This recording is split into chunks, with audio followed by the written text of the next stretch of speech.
바리새파 중에 어떤 믿는 사람들이 일어나 말하되 이방인에게 할례를 행하고 모세의 율법을 지키라 명하는 것이 마땅하다 하니라. 사도와 장로들이 이 일을 의논하러 모여 많은 변론이 있은 후에 베드로가 일어나 말하되 형제들아 너희도 알거니와 하나님이 이방인들로 내 입에서 복음의 말씀을 들어 믿게 하시려고 오래전부터 너희 가운데서 나를 택하시고 또 마음을 아시는 하나님이 우리에게와 같이 그들에게도 성령을 주어 증언하시고 믿음으로 그들의 마음을 깨끗이 하사 그들이나 우리나 차별하지 아니하셨느니라. 그런데 지금 너희가 어찌하여 하나님을 시험하여 우리 조상과 우리도 능히 매지 못하던 멍에를 제자들의 목에 들여 하느냐. 그러나 우리는 그들이 우리와 동일하게 주 예수의 은혜로 구원받는 줄을 믿노라 하니라. 온 무리가 가만히 있어 바나바와 바울이 하나님께서 자기들로 말미암아 이방인 중에서 행하신 표적과 기사에 관한 말하는 것을 듣더니 말을 마침에 야고보가 대답하이르되 형제들아 내 말을 들으라. 하나님이 처음으로 이방인 중에서 자기 이름을 위할 백성을 취하시려고 그들을 돌보신 것을 시므온이 말하였으니 선지자들의 말씀이 이와 같이 일치하도다. 기록된 바 이후에 내가 돌아와서 다윗의 무너진 장막을 다시 지으며 또 그 허물어진 것을 다시 지어 일으키리니 이는 그 남은 사람들과 내 이름으로 일컬음을 받는 모든 이방인들로 주를 찾게 하려 함이라 하셨으니 이것을 알게 하시는 주의 말씀이라 함과 같으니라. 그러므로 내 의견에는 이방인 중에서 하나님께로 돌아오는 자들을 괴롭게 하지 말고 다만 우상의 더러운 것과 음행과 목매어 죽인 것과 피를 멀리하라고 편지하는 것이 옳으니 같습니다. 이는 예로부터 각 성에서 모세를 전하는 자가 있어 안식일마다 회당에서 그 글을 읽음이라 하더라. 아멘. 오늘도 우리는 이 바나바와 바울의 선교 사역 1차 사역을 마치고 안디옥 교회로 돌아와서 보고를 하고 이렇게 전부가 하나님의 일하심과 인도하심을 기뻐할 때 그때 약간의 문제점이 발생하게 되는 것을 우리가 함께 말씀을 통해서 읽었습니다. 그것은 다름 아닌 유대로부터 온 유대적 배경, 즉 율법을 준수하여 하나님 앞에서 거룩하게 살고자 했던 유대인들의 전통을 가진 그러한 가르치는 자가 와서 모든 이방인들은 유대인처럼 유대 전통에 따라서 이렇게 율법을 지켜야 됩니다. 할례를 받아야 되고 날과 절기도 지키는 것이 온전한 구원을 이룹니다 하는 그러한 가르침 속에 이렇게 의견 차이가 발생하게 되었습니다.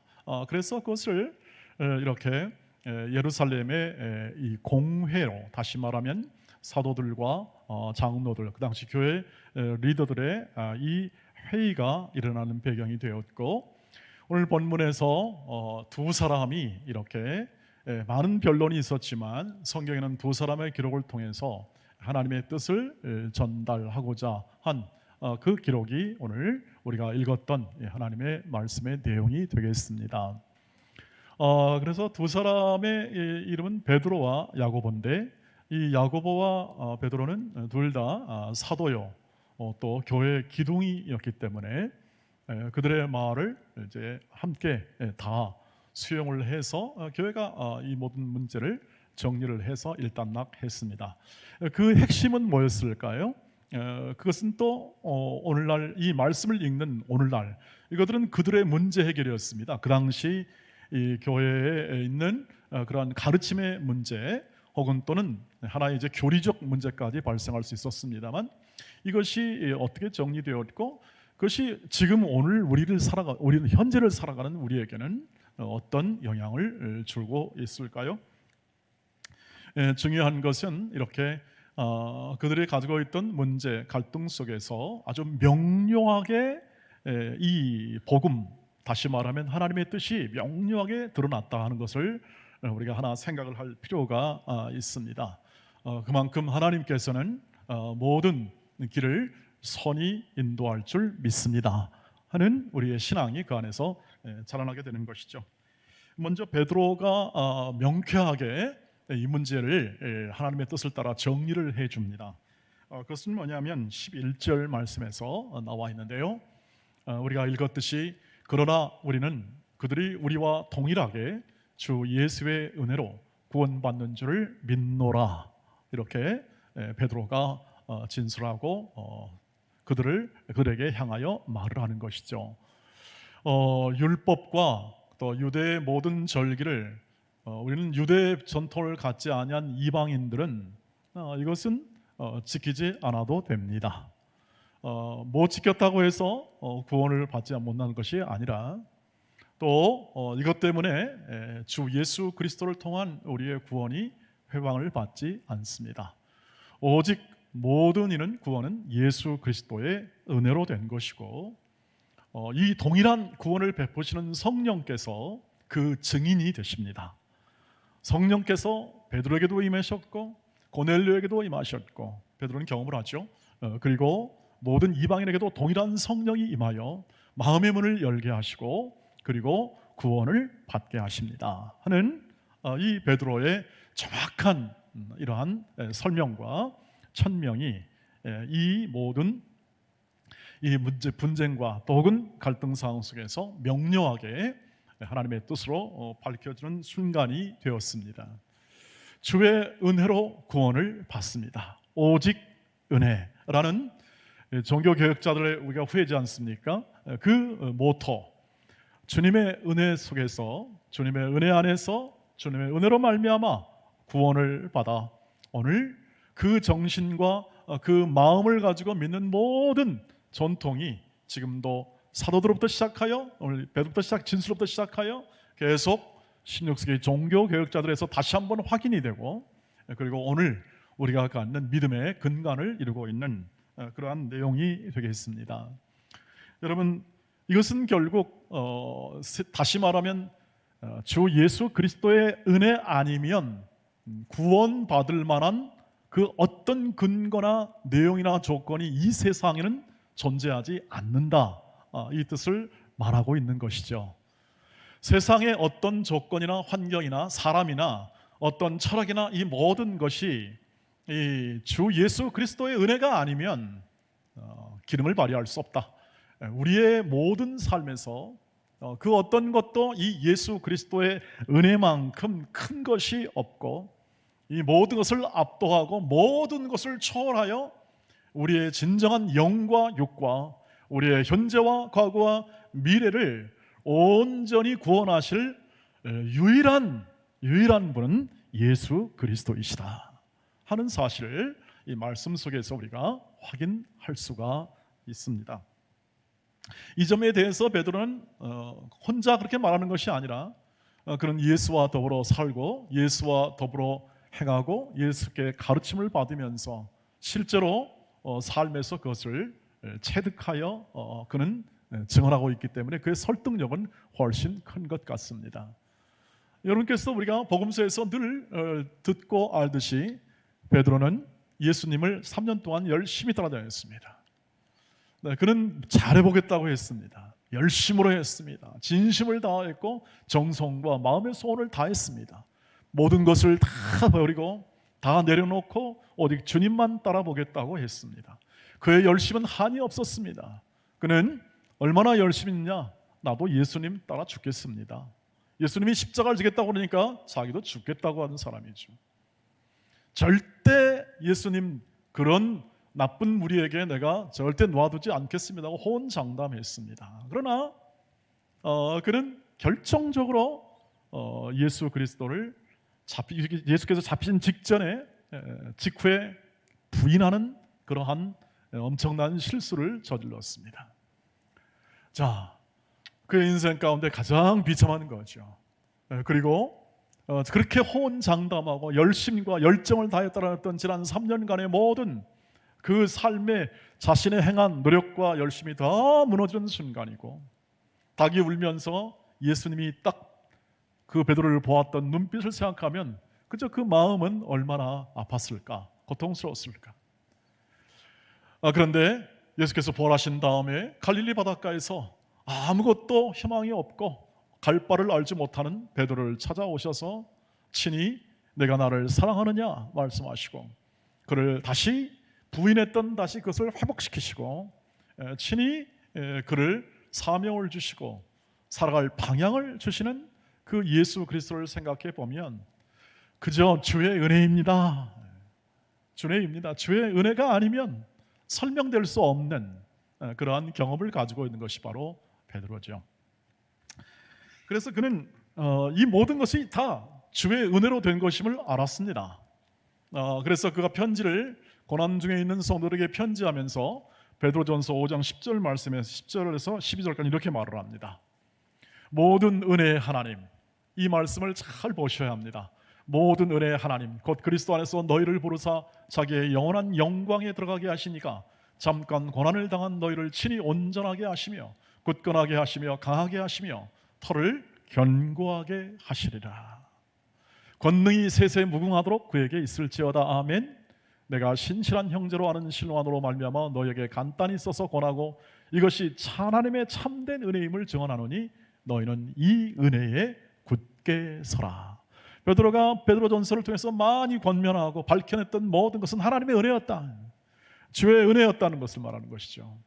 은혜가 아니면 설명될 수 없다. 모든 은혜 하나님이다. 부르신 것도 하나님의 은혜고 너희를 세우는 것도 하나님의 은혜고 너희를 연약한 가운데 있지만 붙잡아 주신 것도 하나님의 은혜이고 그 하나님의 친히 일하신다. 친히 잠깐 고난받는 너희를 친히 온전하게 하신다. 친히 강건하게 하신다. 친히 견고하게 세워낸다. 친이라는 게 무엇입니까? 다른 사람의 도움이 필요하지 않다는 뜻입니다. 이것은 그분이 능력 많으시고 전지전능하시고 무소부재하신 하나님이 홀로 일하신다는 뜻입니다. 다른 사람의 도움이나 다른 사람의 협력이나 이런 것이 필요하지 않다는 뜻입니다. 왜? 그분이 너무 크시니까요. 천지 만물을 창조하시고 모든 것을 만드실 만한 분이시고 만물을 주관하실 만한 분이십니다. 참새 한 마리라도 떨어짐이 없는, 홀로 그냥 의미 없이 떨어짐이 없는, 그래서 작은 것부터 시작하여 모든 큰 것을 이기기까지 하나님의 크심에 대하여 그 전능하신 하나님이 친히 일하시고 친히 세워내신다. 이게 구원입니다. 그것이고 우리는 그 구원을 받는 자로 살아가고 오늘 그 말씀을 듣고 있는 것이죠. 그러니 이 모든 은혜가 온전히 세울 것이니 너희는 이 은혜 안에 굳게 서라. 지금 다 말한 것도 하나님의 은혜다. 이것이 고린도전서 15장 10절 말씀에서 사도 바울이 그렇지 않습니까? 내가 다른 사도보다 많이 수고하였지만 내가 한 것이 아니라 하나님의 은혜가 한 것이다 라는 그런 고백과 일치하는 겁니다. 한결같이 그들의 삶은 은혜였다는 것을 고백하는 것입니다. 이것이 베드로가 지금 말한 이 안에 담겨있는 의미입니다. 그러니 율법과 절기와 우리가 지켜야 할 규범, 윤리, 도덕 이런 모든 문제 이르기까지 이런 것들이 구원에 도움을 주는 것, 이것이 아니면 구원이 이루어지지 않는다는 그런 조건이 될 수 없다는 것을 얘기합니다.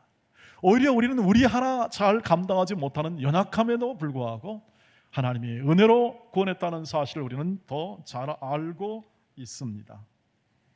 그래서 우리의 자격, 우리의 판단, 우리의 정성, 우리의 열심의 문제가 아니라 구원의 문제는 하나님이 어떻게 일하시는가, 하나님이 우리와 어떻게 동행하시는가, 하나님이 어떻게 우리를 대접하시는가, 하나님이 우리를 어떤 길로 인도하시고 하나님의 목적과 뜻은 어디로 향하고 있는가를 우리는 더 잘 알고 그것을 인하여 그 길로 순종하며 따라가고 그 삶을 누려가며 그 삶을 증언하는 삶을 살아가는 것이 우리의 신앙의 과정, 신앙의 생활의 핵심이라고 하는 사실을 주의 은혜로 구원받는다 하는 것을 통해서 우리는 알 수 있습니다.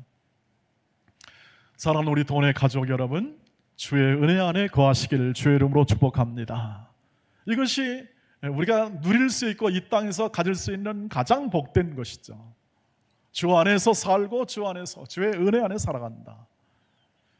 여러분, 우리가 인간성만 봐도, 인간성이라는 측면만 봐도 상대방이 베푼 은혜를 좀 아는 것이 인간적 도리이죠. 인간 측면에서 봐도 그렇습니다. 그런데 하나님께서는 우리 보고 은혜를 갚으라 하지 않습니다. 오해하는 건 우리도 사랑받았으니까 사랑 갚아야 되고 주님께 은혜 받았으니까 은혜 갚아야 된다라는 그러한 얘기를 종종 합니다. 예, 그 마음은 받아들일 만합니다. 그런데 먼저 하셔야 될 것은 하나님은 그것을 바라지 않습니다. 은혜라는 건 바라는 것이 아니라 그걸 누리라고 하는 것입니다. 그런 삶을 되라고 하는 것입니다. 그런 삶을 살라고 하시는 겁니다. 하나님의 은혜는 그런 성질입니다. 그런 성격이죠. 하나님은 아쉽지 않습니다. 하나님은 홀로 즐거우신 분입니다. 홀로 완벽하신 분이십니다. 하나님은 홀로 충만한 기쁨이 충만한 분이십니다. 삼위 하나님은 충만한 기쁨 속에 있기 때문에 우리가 뭔가를 더해주거나 할 수가 있는 분이 아니십니다. 그러니까 우리는 받기만 하는 겁니다. 우리는 받기만 하고 누리기만 하라는 겁니다. 그게 가능한 이유는 뭐냐면 하나님의 자비와 은혜가 너무 크기 때문에 그렇습니다. 하나님의 은혜와 자비가 사랑이 너무 크기 때문에 측량할 수 없기 때문에 우리는 그것을 다 헤아리질 못합니다. 헤아릴 수 없는 사랑. 그래서 바다를 먹물 삼고 하늘을 두루마리 삼아도 하나님의 사랑을 기록할 수 없기 때문에 어떻게 합니까? 그냥 감사합니다. 감사합니다. 지금까지 지내온 것 주의 크신 은혜입니다 라는 고백밖에 할 게 없습니다. 너무 그것이 크기 때문에 그렇습니다. 헤아릴 수 없는 하나님의 사랑. 제가 올해 60이 되고 보니까 조금 더 인생이 달라 보긴 했습니다. 그래서 그 생각을 해보게 되었습니다. 하나님, 제게 주셨던 지난 30년간의 목회 생활, 그리고 지난 60년간의 삶, 이렇게 생각해 보면 딱 이제 언뜻 떠오르는 게 그냥 고백이 되는 게 뭐냐면 주의 은혜입니다. 주의 은혜입니다. 하나님이 가라고 하신 길과 하나님이 제가 선택했던 길도 있습니다. 제가 선택했던 길 속에 하나님께서 기름 부어주시거나 혹은 때는 인도하시거나 어려움과 고통, 여러 가지 환난도 있었고 육신의 아픔 이런 부분도 늘 이렇게 잔잔하게 삶을 늘 지나가지만 이렇게 쭉 지내고 보고 그리고 또 이렇게 반추해 보면 하나님의 은혜가 아니면 이것은 될 수가 없는 거였구나 하는 생각을 하게 되는 것이죠. 그것은 이게 그 하나님의 사랑을 제가 다 헤아릴 수 없기 때문에 그렇습니다. 그 섭리하심, 하나님이 나를 다스리고 우리 교회나 혹은 제가 섬겼던 교회나 그리고 또 공부했던 곳이나 또 만났던 사람들이나 이런 사람들과의 관계 속에서 제가 어떻게 행할 것인가를 다 일일이 다 알 수는 없었지만 하나님께서 행하시고 하나님께서 그 목적을 가지고 이루신다는 확신 속에는 거해 왔었어요. 그러니 그 남은 고백이 뭐냐면 그것밖에 없더라고요. 하나님의 은혜다. 왜냐? 하나님이 행하셨음을 나중에는 깨달았습니다. 나중에 깨닫게 되고 이것이 이렇게 인도해 오셨구나 하는 사실을 알게 되는 거죠. 여러분 각자의 삶 가운데 하나님이 목적이 있기 때문에 하나님께서 여러분들을 주의 은혜로 이끄심을 확신하시기를 주의 이름으로 축복합니다. 이미 받았다는 것입니다. 그 은혜를 받았었고 우리는 받은 존재로 살아가는 거죠. 여기서 오늘 천명된 이 교리적 진술로 우리는 받을 수 있습니다.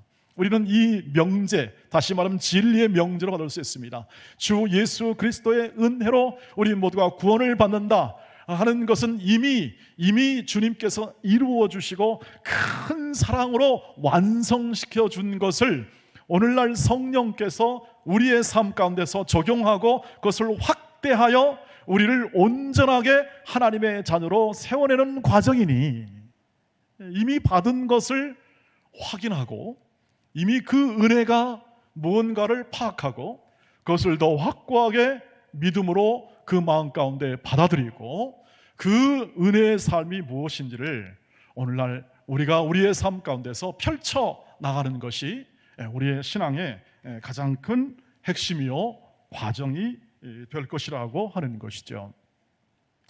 어떻게 할 것인가 그러면 오늘날 우리가 이 말씀을 받고 우리가 이 명제 정말 귀하고 2000년간의 역사와 그 모든 삶 속에서 믿음으로 살았던 사람들이 한결같이 고백하는 이 은혜의 삶은 어떻게 우리의 현실 속에서 살아가게 만들 것인가 하는 겁니다. 오늘 야고보서 죄송합니다. 야고보가 이제 그 하나의 단면을 얘기해 줍니다. 오늘 19절 20절 말씀을 같이 읽겠습니다. 한번 보겠습니다. 시작. 그러므로 내 의견에는 이방인 중에서 하나님께로 돌아오게 한 자를 괴롭게 하지 말고 다만 우상의 더러운 것과 음행과 목매어 죽인 것과 피를 멀리 하라고 편지하는 것이 옳다. 이렇게 얘기하고 모든 게 정리가 됩니다. 야고보의 얘기는 무엇이냐면 야고보는 베드로의 의견을 이렇게 동조하는 거죠. 주 예수 그리스도의 은혜로 구원을 받으니 모든 이방인들이 돌아오게 될 때 율법의 짐을 지게 하지 말자 하는 겁니다. 그 무게를 짐을 지게 하지 말고 그걸 그렇게 하지 말고 다만 여기서 대신에 이 뜻입니다. 지금 어쨌든 문제가 됐지 않습니까? 유대인 신자들과 또 이방인 신자들 간에 어떤 이해 차원의 문제가 발생했는데 이 문제를 어떻게 풀어내느냐. 다만 대신에 말씀이 우상의 더러운 것과 음행과 목매어 죽인 것, 피를 멀리하고 편지하는 것이 좋다. 이것은 뭐냐면 이게 율법이 기록된 부분입니다. 유대인들이 이렇게 굉장히 이렇게 좀 경건하게 살고자 하는 사람들이 율법대로 살고자 하는 사람들이 어떻게 합니까? 이런 거 하는 거 원치 않습니다. 꺼리는 것이죠. 이런 거 절제하라고 편지하는 것이 좋겠다. 절제입니다. 무슨 말이냐면 이 건덕, 다시 말하면 유대인 신자들과 또 어떤 이것을 우리가 행함을 통해서 그 마음 가운데 심령이 상하면 그것은 안 하는 것이 좋다. 절제하는 것이 좋다 하는 것을 얘기하는 거죠. 율법에 말하는 것, 즉 지켜야 하고 의무가 되는 부가가 되는 것이 아니라 하나님의 자녀로서 예수를 믿는 자로서 마땅히 내 이웃과 이웃 안에 있는 이 하나님의 사랑을, 주의 은혜를 생각해 보고 이들이 상하지 않게, 이들이 오해하지 않게 절제하여 그 덕을 세우고 하나님의 뜻을 이뤄내는 그러한 권면이 바로 오늘 이 야고보의 권면이죠. 주의 은혜로 구원을 받습니다.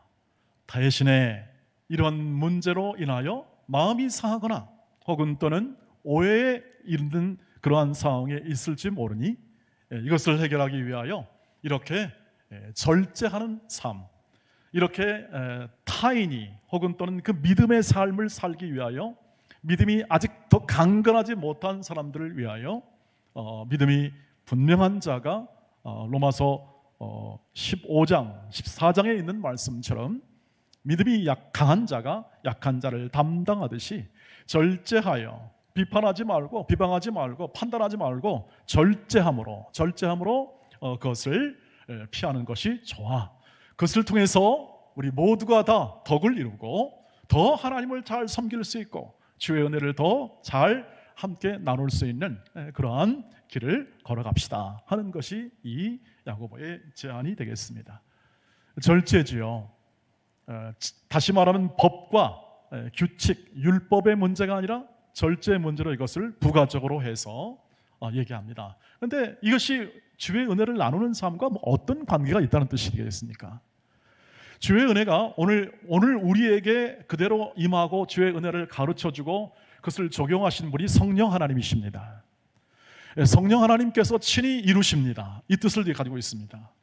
성령 하나님께서 우리의 삶을 인도하시고 우리 각자의 삶을 인도하십니다. 우리 장로님이 기도하신 대로 우리를 성전 삼으시고 우리 안에 거하시면서 우리 바깥에서 일하시면서 우리 안에 일하시면서 우리 바깥에 일하면서 초월에 계시기도 하고 내재에 계시기도 하고 어디나 계셔서 우리가 떠나지 아니하시고 그의 영으로 우리와 함께 하셔서 우리 인생을 주관하시고 우리 인생을 인도하시는 것이죠.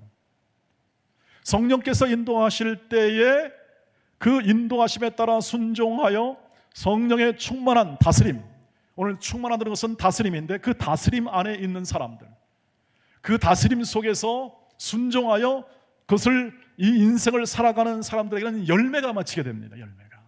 그 중에 열매 중에 하나가 절제 열매입니다.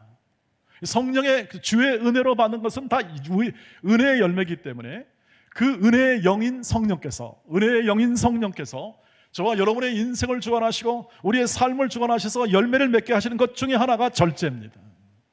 갈라디아서 5장 22절, 23절 말씀을 같이 보도록 하겠습니다. 시작.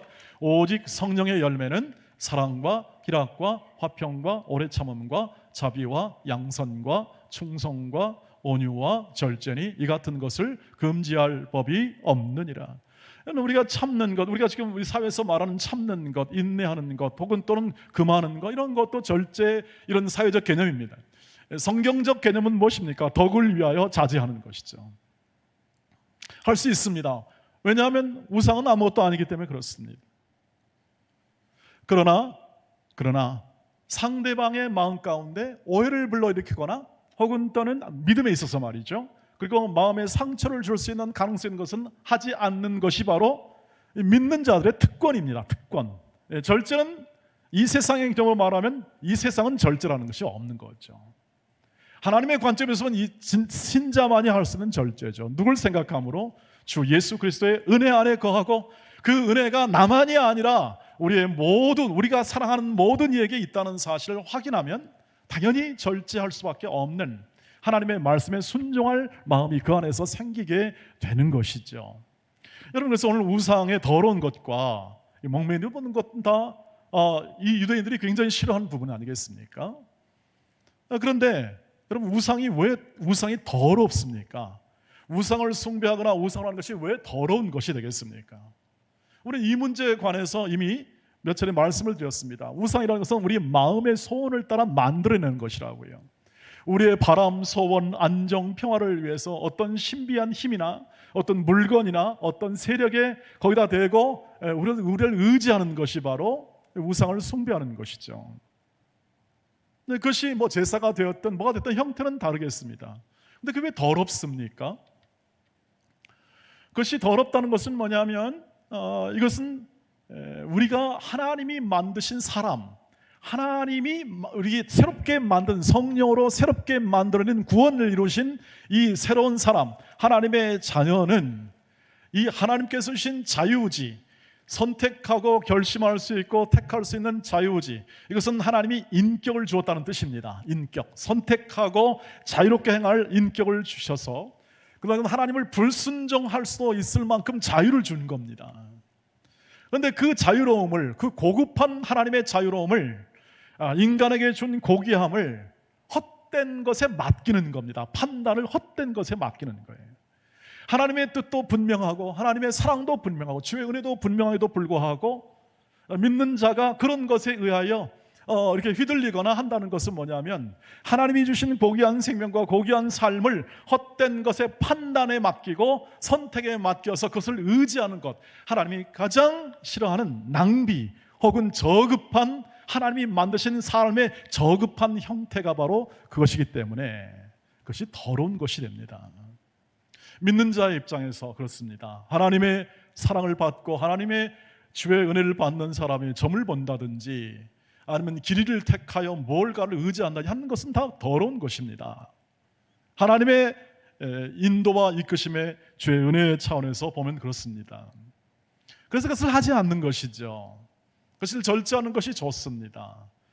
재미로 볼 수 있고 그 다음에 문화니까 이렇게 할 수도 있습니다. 그렇지 않겠습니까? 살다 보면. 그러나 하나님의 뜻을 안다면, 주의 은혜를 안다면 우리는 그렇게 하지 않는 것이 하나님의 뜻에 부합하고 진정한 하나님의 말씀이 이루어지고 형제에 대한 사랑이 더 크게 되는, 그리고 우리 안에서 맺는 성령의 열매가 풍성해지는 그러한 과정이 된다고 하는 것이죠. 그러니까 우리가 오늘 절제라는 걸 야고보가 말했습니다만 이것은 주의 은혜를, 주의 성령께서, 은혜의 영께서 우리를 키워내시고 우리를 세워내시고 우리를 더욱더 성장시키는 과정 속에서 나타나는 열매라는 사실. 그래서 성령을 따라 오늘도 주의 은혜를 받은 사람이라면, 주의 은혜의 그 구원을 받은 그러한 믿음의 사람이라면, 우리가 그것을 자각한다면 오늘도 우리는 성령을 따라 성령의 인도하심에 충만한 삶을 살아야 할 것입니다. 성령께서 다스림에 대한, 그래서 성령으로 충만해서 세월을 낭비하지 않고 에베소서 5장 15절부터 시작하여 이제 23절까지 나타나는 지혜로운 삶, 가장 낭비하지 않고 허비하지 않고 보람되게 삶, 신자답게 사는 삶, 성도답게 사는 삶, 하나님의 자녀답게 사는 삶의 가장 중요한 포인트는 어디 있습니까? 성령으로 다스림을 받는 것이죠. 성령께서 그것을 원하시니까요. 그것을 목적하시니까요. 안 그러면 왜 성령께서 우리 안에 거하시겠습니까? 성령께서 왜 우리 안에서 거하시겠습니까? 우리 내면을 바꾸기 위해서 그렇습니다. 우리 내면을, 우리 심령을 새 심령으로 바꾸기 위하여, 부드러운 심령으로 바꾸고 넉넉한 심령으로 바꾸고 믿는 심령으로 바꾸고, 우리 일평생 살아가는 동안 우리가 살아가는 생애 속에서 하나님의 인도하심과 그 인자하심이 얼마나 크고 그것이 놀라운지를 체험하고 가득가득 담고 그것을 누리며 살아가는 것이죠. 비참하고 저급한 인생이 아니라 하나님이 보시기에 말입니다. 그것이 아니라 너희들만이 할 수 있는, 신자만이 할 수 있는, 믿음의 사람만이 할 수 있는, 주의 은혜를 받는 사람이 할 수 있는 삶을 살라고 성경 안에 그렇게 많은 여러 가지 하지 마라 하라 하는 여러 가지 말들을 주셨고, 이것은 전부 다 교훈이요 훈계요, 법의 문제를 넘어서는, 윤리와 도덕의 문제를 넘어서는 하나님의 은혜의 열매임을 믿으시기를 주의 이름으로 축복합니다. 은혜의 열매다. 그러니 복음도 은혜이기 때문에 값없이 복음을 전하라 했고, 우리의 삶에서 우리가 서로를 사랑함으로 은혜를 베풀라 하는 것은, 그것은 바로 하나님이 주신 값없는 주의 은혜 안에 서로에 대한 사랑의 표현이 바로 은혜를 나누는 것이죠. 여러분, 우리가 예수 믿는 사람이 꼭 섬겨야 할 이유는 없습니다. 꼭 예수 믿는 사람이 섬겨야 할 이유는 없습니다. 우리 보고 세상을 다 섬겨서 세상을 뭐 이렇게 변화시켜라, 그런 말씀을 이 성경에서는 하질 않습니다. 하나님께서 하시는 건 뭐냐면, 주의 주신 은혜를 누리며 살아가라, 기뻐하며 살아가라, 감사하며 살아가라, 예배하며 살아가라고 말씀하십니다. 왜 그러냐 하면 우리는 세상을 변화시킬 만한 힘이 없습니다. 제가 60년을 종합해 본 결과 나는 세상을 변화시킬 힘이 없다는 것을 절반하게 됩니다. 저도 미국에서 올 때 그렇게 생각했습니다. 난 조국 교회를 위해서 정말 한번 충성하리라. 그런데 점점 세월이 가면 갈수록 아이고, 내가 이것 과언했다, 그런 생각을 계속 하게 됩니다. 그러나 그 마음은 순수해졌죠. 그 하나님의 마음을 받지 않겠는가, 그런 생각도 해보게 됩니다. 근데 제가 믿는 것은 뭐냐, 결단코 주의 은혜가 떠나지 않기 때문에, 성령께서 내 인생 가운데 내 마음에 들어오셨다는 것은, 그것은 절대 포기하지 않는다는 하나님의 의지의 표현이기 때문에, 하나님이 친히 그것을 은혜로 이루실 것을 신뢰하면서 기쁨과 감사로 살아갈 그 안에 힘을 얻습니다. 안 그러면 어떻습니까? 점점 이 사회를 알아가면 알수록, 세월이 가면 갈수록 이 세상이 어둡다는 사실을 우리가 확인할 수 있지 않겠습니까? 지금에 있는 이 대선을 시작했습니다. 폭로하고 비방하고 무너뜨리고 깎아내리고 하는 모든 것들이 아주 지금, 그래서 잘 비방해서 상대편 무너뜨리는 것이 지금은 아주 유능한 사람이잖아요. 지금 이 시기가 그렇지 않습니까? 시기가, 유능한 사람은 뭐냐, 저 사람 약점 잘 잡아가지고 저 사람 무너뜨리면 내가 이긴다, 내가 권력을 쟁취한다, 이거지 않습니까? 그것이 권력의 생리기도 하고 지금 세상에서 벌이고 있는 일들의 중심입니다. 온 나라가 지금 거기에 몰려있지 않습니까? 그것을 우리가 뭐라 가타하타 할 말이 없는 것은, 우리 하나님의 은혜가 아니면 그것은 변화될 수 없는 부분이죠.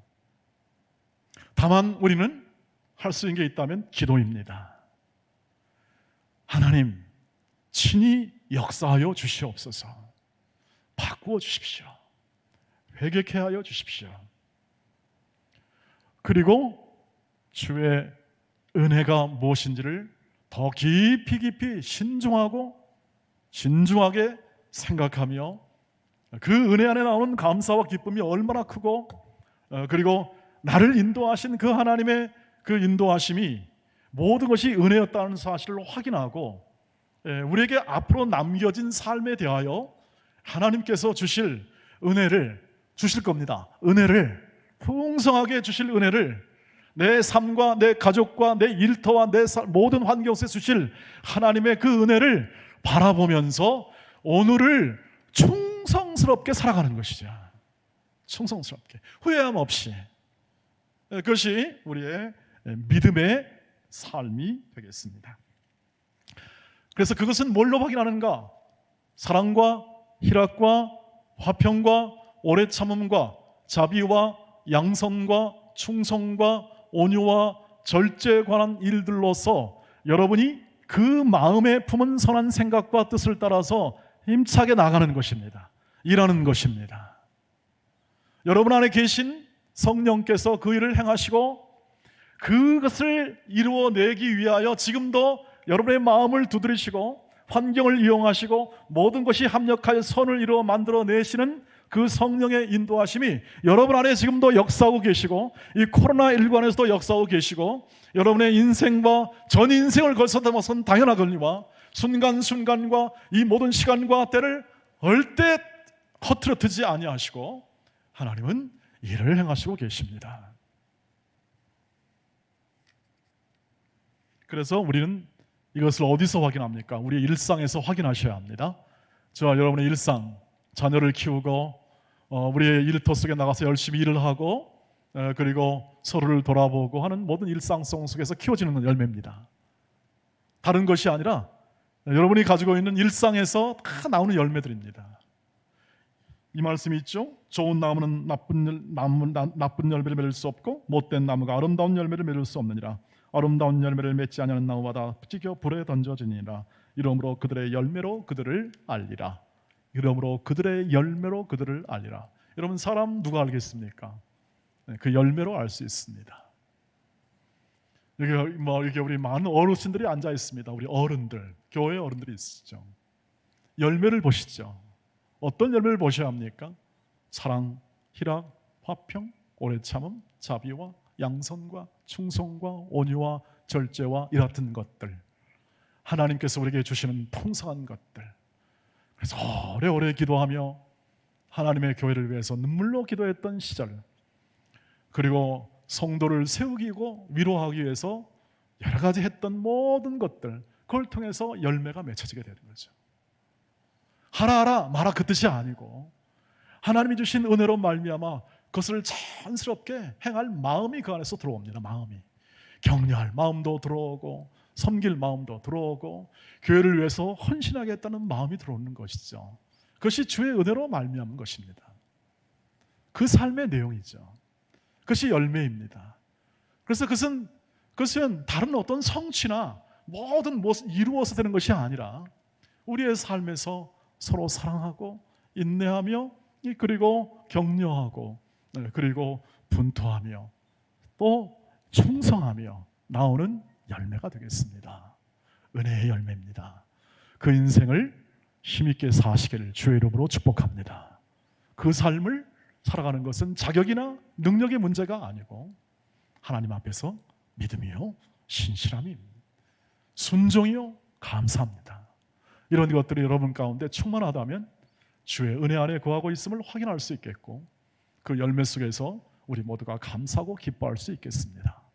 코로나19도 이것을 막지는 못할 것입니다.